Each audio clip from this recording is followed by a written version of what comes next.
como decíamos al comienzo del programa, hay 8 tipos de hambres. Y que decíamos, bueno, ¿qué hambre teníamos? Y alguien me dijo, mucho hambre. Ese era el tipo. Esto es lo que plantea entonces el Mindful Eating, ¿ah? Que es una técnica. Vamos a conversar con Pamela Merkovich, que es psicóloga y especialista en esto del Mindful Eating. ¿Cómo estás, Pamela? Muy bien, gracias. Pero, a ver, ¿en qué consiste? ¿Cómo es esto de los 8 tipos de hambre? ¿Nos puedes mencionar cuáles son esos 8 tipos? Perfecto. Bueno, el Mindful Eating plantea que hay 8 y de hecho la postuladora de esta técnica, que es Jan Chosenweis, plantea incluso que ahora hay 9. Asumo uno, es ya. un trabajo en progreso.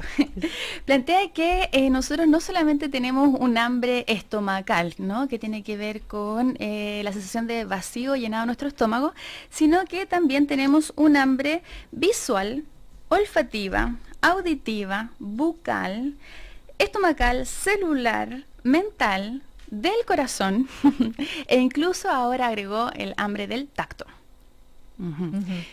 La idea es que podamos comprender por qué a veces cuando comemos y estamos satisfechos a nivel fisiológico seguimos teniendo hambre y queremos seguir comiendo. ¿Y cómo pasa esto? ¿No?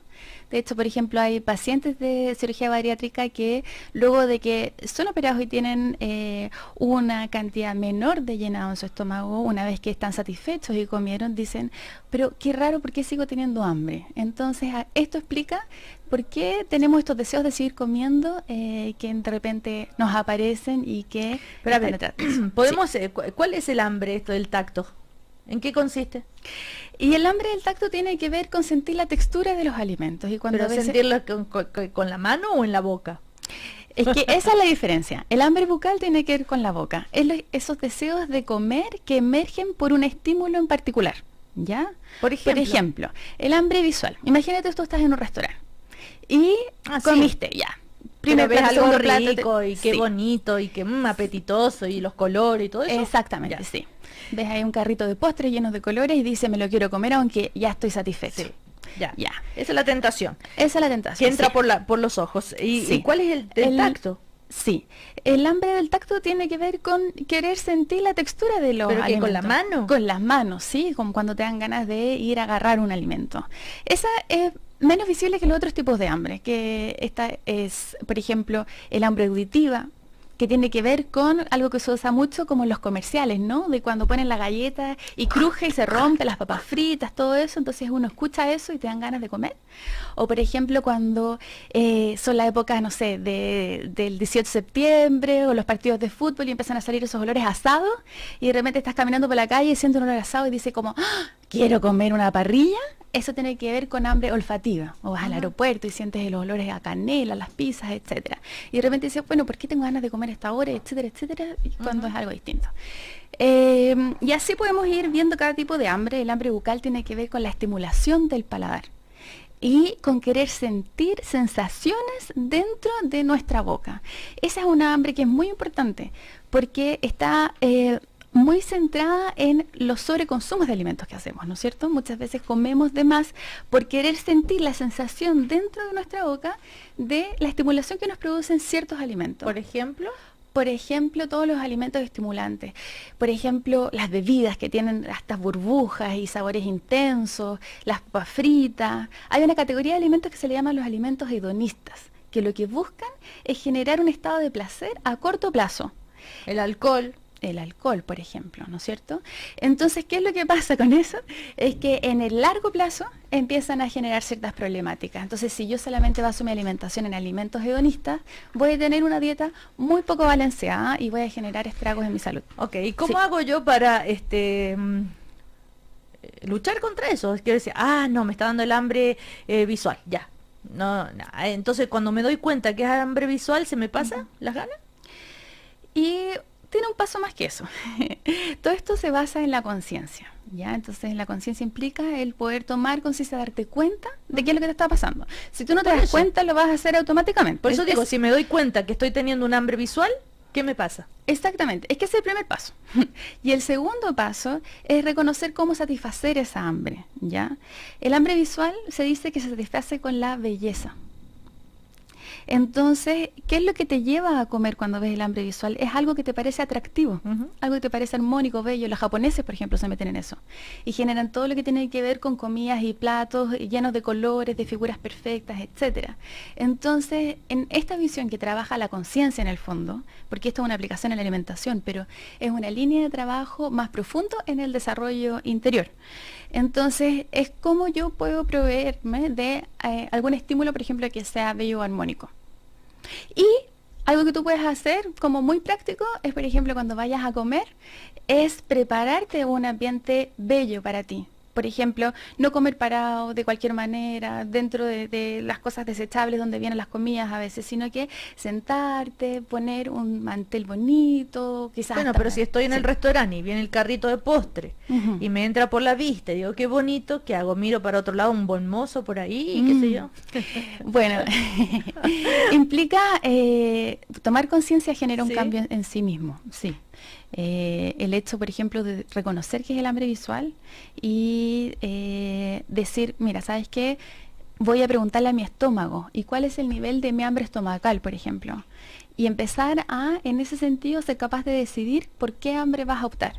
A mí me pasó, por ejemplo, el otro día estaba en el aeropuerto y eran las 4 de la mañana, yo no como a las 4 de la mañana, tuve que tomar un vuelo a esa hora, y de repente empiezo a sentir un olor intenso a un sándwich de queso tostado que evidentemente no necesitaba porque no era la hora, estaba satisfecha, etcétera, etcétera. Y entonces automáticamente dije, me voy a parar y voy a ir a comprar el sándwich. Hasta que de repente reconocí, mira, esto es hambre olfativa. Y en el minuto que tomé conciencia de eso y le pregunté a mi estómago, en realidad, estómago, ¿quieres comer? ¿Estás lleno? ¿Tienes espacio? Me di cuenta, no, en realidad no. Entonces ahí puede tomar una decisión consciente. Y se trata un poco de ir desarrollando esta capacidad de ser consciente de las decisiones que tomamos y no comer de manera automática. Porque ese es como el problema de fondo. Ahora, esto se parece mucho cuando nos dicen que comemos por ansiedad. Sí, tiene mucho que ver con eso. De hecho, el mindfulness es una técnica que se generó inicialmente para la reducción del estrés y el manejo de emociones negativas. Entonces, cuando aplicamos esto a la alimentación, nos permite poder regular la ansiedad de una manera más efectiva. Ahora, esto no es una dieta, que quede claro. No, esto no es una dieta, esto no está centrado en algo externo que te plantea por motivación extrínseca lo que tú debes hacer, sino que tiene que ver con desarrollar la habilidad innata que tenemos de entrar en contacto con nosotros mismos y poder sentir qué es lo que nos hace bien, qué es lo que no, cuál es la cantidad que necesitamos, cómo comer, porque generalmente cuando tomas conciencia de cómo comer y no comes de manera automática, sino realmente poniendo tu mente en el proceso, empieza a disminuir la cantidad de comida que consumes. Estamos conversando con Pamela Merkovich, que es psicóloga, especialista en el Mindful Eating, a propósito de esto de la conciencia, de tomar conciencia y de los 8 tipos de hambre, por qué comemos, en fin.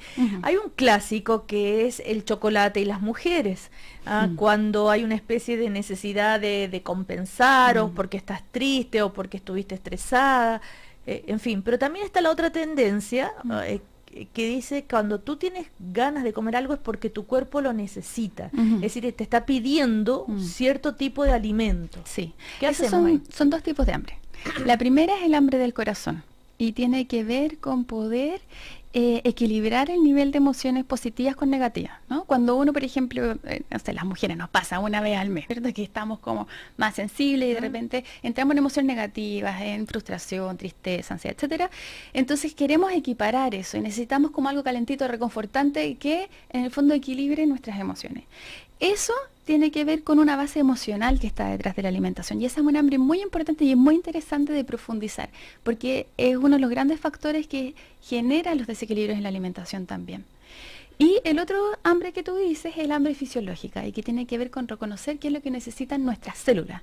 Y le pasa a algunas embarazadas, por ejemplo, cuando uno está enfermo y dice como, tengo ganas de algo cítrico, es porque en realidad necesito esos nutrientes para mi cuerpo. Entonces un poco como ir preguntándose, ¿qué está pasando, por ejemplo, con mi corazón? Si es que necesito, siento unas ganas de antojo de comer chocolate de manera así automática.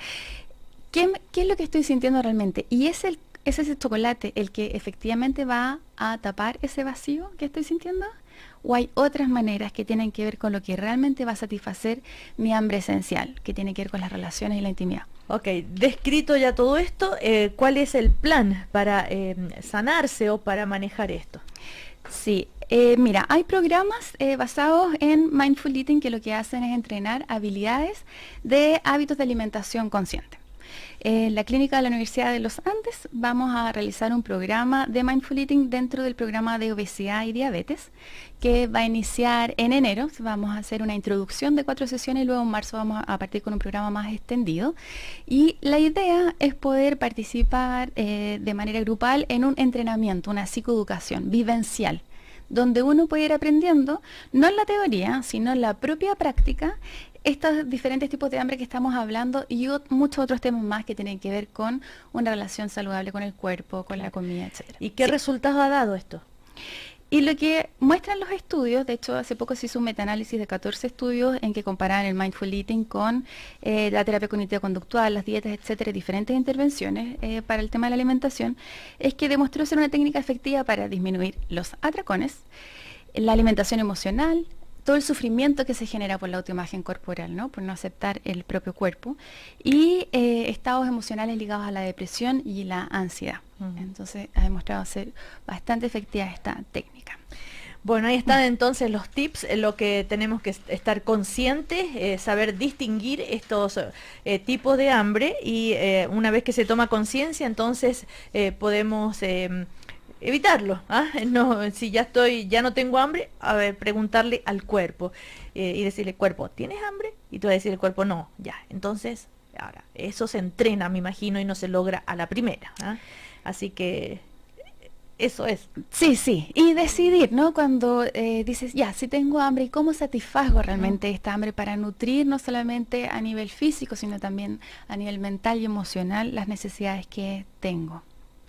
Bueno, ahí está entonces el Mindful Eating, esta nueva tendencia que busca mejorar la relación de las personas con la comida.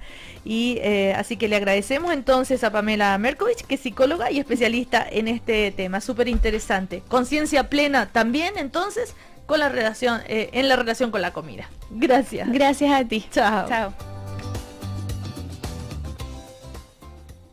En Cooperativa, Palabras con Historia, junto a Héctor Vélez Mesa, presenta Advantix, la pipeta de Bayer que elimina garrapatas y pulgas en perros.